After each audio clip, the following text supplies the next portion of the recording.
Nah, selanjutnya di sini eh, tahap atau tugas perkembangan pada masa anak-anak akhir belajar menyesuaikan diri dengan teman-teman seusianya. Jadi di sini pada saat anak melakukan interaksi sosial, dia akan mencoba memahami apa saja sih yang harus eh, dia pahami tentang lingkungannya, apakah itu temannya atau lingkungan tempat tinggal atau kondisi bangunan tempat tinggalnya dan segala macamnya. Nah, yang keempat, mulai mengembangkan peran sosial sebagai pria atau wanita yang tepat. Kelima, mengembangkan keterampilan yang diperlukan untuk kehidupan sehari-hari. Jadi di sini anak-anak sudah diajarkan beberapa keterampilan. Contoh, ada orang tua yang sudah mengajarkan anaknya cara membersihkan rumah atau tempat tidurnya sebelum tidur. Yang keenam, mengembangkan pengertian diperlukan untuk kehidupan sehari-hari. Tujuh, mengembangkan hati nurani, moral, tata etik, dan tingkatan nilai. Seperti contoh di sini, anak-anak sudah memahami bahwa rasa iba atau saling menghargai dan saling menyayangi antar sesama manusia itu diperlukan. Jadi peran orang tua di sini sangat penting sekali untuk mengajarkan atau mengembangkan hati nurani anak dan moral. 8, mengembangkan sikap terhadap kelompok sosial dan lembaga-lembaga, dan 9, mencapai kebebasan pribadi. Itu masa anak-anak.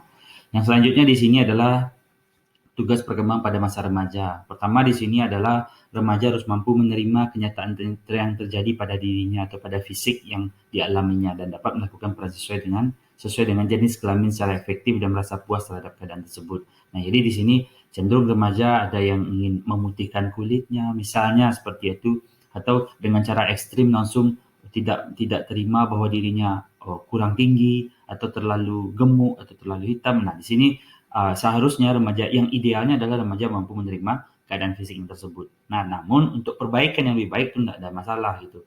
Remaja harus olahraga biar sehat, biar lebih memiliki badan yang ideal segala macam itu boleh. Yang kedua, belajar memiliki peran sosial sesuai dengan jenis kelamin atau dengan teman sebaya, baik teman sejenis maupun lawan jenis sesuai dengan jenis kelamin masing-masing gitu. Belajar memiliki peran sosial. Di sini contoh pada remaja sudah mulai timbul keinginan untuk melindungi teman-teman yang ada di tempatnya, yang ada di sekitarnya, melindungi keluarga segala macamnya. Yang ketiga, mencapai kebebasan dan ketergantungan dari orang tua dan orang dewasa lainnya. Kenapa di sini?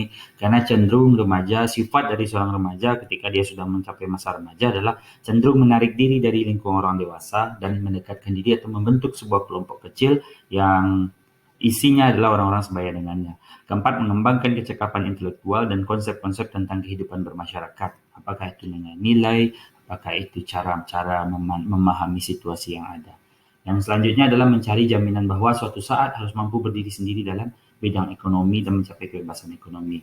6, mempersiapkan diri untuk menentukan suatu pekerjaan sesuai dengan bakat dan kesanggupannya. Berarti di sini dia sudah mulai mengkorelasikan atau menghubungkan antara kecakapan atau kompetensi yang ada dalam dirinya dengan bidang pekerjaan yang mungkin nanti akan ia geluti ketika ia sudah dewasa. Yang ketujuh, memahami dan mampu bertingkah laku yang dapat dipertanggungjawabkan sesuai dengan norma-norma dan nilai-nilai yang berlaku.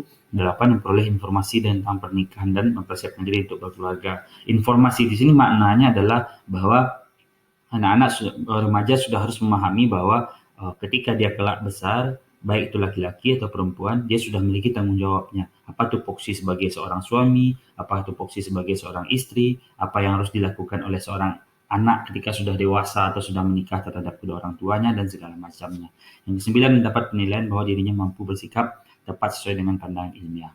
Lanjut saja di sini usaha yang dapat dilakukan oleh guru banyak sekali, baik itu orang tua dan guru. Dia ada dua sudut pandang di sini. Yang pertama, mengenai kebutuhan fisik peserta didik dan mengenai kebutuhan psikologi peserta didik. Nah, artinya di sini orang tua ketika sudah masuk anak sudah mulai tumbuh, artinya di sini dia sudah harus memahami bahwa ada dua kebutuhan yang harus dipenuhi pada remaja agar tugas perkembangan remaja dan anak atau masa anak-anak ini dapat ia uh, penuhi atau ia kuasai semaksimal mungkin. Seperti contoh, orang tua menyiapkan bekal makanan yang bergizi bagi anaknya. Guru di sini belajar memahami kenapa memahami situasi atau psikologi si anak. Kenapa di sini diperlukan hal seperti itu? Karena cenderung kalau pembelajaran formal dari jam 7 sampai jam 3 atau jam 4 itu anak sering ya banyak berkecimpung dengan guru. Sedangkan orang tua dari jam 4 atau jam 5 sampai jam 8. Jam 8, 9 dia tidur lagi. Nah, di sini artinya peran guru dan orang tua yaitu kerjasama dari